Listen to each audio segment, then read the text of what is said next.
জুলাই গণঅভ্যুত্থানের সম্মুখ সারির যোদ্ধা এবং ইনকিলাব মঞ্চের মুখপাত্র শরীফ ওসমান হাদির জানাজা আজ সম্পন্ন হয়েছে। রাজধানীর সংসদ প্লাজায় অনুষ্ঠিত এই জানাজায় ঢল নেমেছিল লাখো মানুষের। প্রিয় যোদ্ধাকে শেষ বিদায় জানাতে আসা মানুষের ভিড় সংসদ ভবন এলাকা ছাড়িয়ে পরিণত হয়েছিল এক বিশাল জনসমুদ্রে।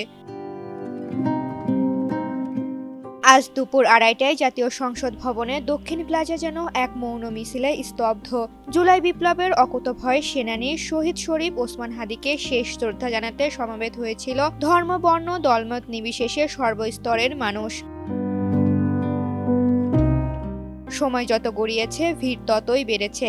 এক পর্যায়ে দক্ষিণ প্লাজা ছাড়িয়ে জনস্রোত আশ্রে পড়ে মানিক মিয়া এভিনিউয়ের বিস্তীর্ণ রাজপথে। উপস্থিতি এতটাই বিশাল ছিল যে মূল জানাজা স্থলে জায়গা না পেয়ে কয়েক লক্ষ মুসল্লির সড়কে কাতারবন্দী হয়ে জোহরের নামাজ আদায় করেন। দুপুর 2:30টার আগে সংসদ ভবনের চারপাশের প্রতিটি ইঞ্চি জায়গা ছিল কানায় কানায় পূর্ণ। ফুটপাত থেকে শুরু করে খোলা চত্বর, কোথাও তিল ধারণের জায়গা ছিল না।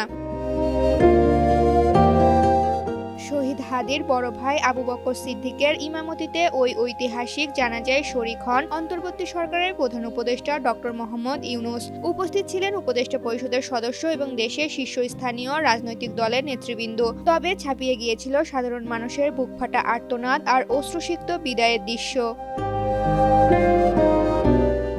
এর আগে সোহরাওয়ার্দী হাসপাতালে ময়নাতদন্ত ও হৃদরোগ ইনস্টিটিউটে গোসল শেষে শহীদ হাদির মরদেহ যখন মিছিলে মিছিলে সংসদ ভবনে নিয়ে আসা হয়, তখন চারদিকের পরিবেশ ভারী হয়ে ওঠে। সহযোদ্ধাদের স্লোগান আর কান্নায় এক আবেগঘন পরিবেশ সৃষ্টি হয়। উপস্থিতি জনতা বলছে, হাদি কেবল একজন ছাত্রনেতাই ছিলেন না, তিনি ছিলেন নতুন বাংলাদেশের স্বপ্নদ্রষ্টা। আর সেই স্বপ্নের কারিগরকে বিদায় জানাতে আসা এই জনসমুদ্রই প্রমাণ করে ছাত্র জনতার বিপ্লবের চেতনা কতটা শক্তিশালী। ঋতুপর্ণা, জনকণ্ঠ।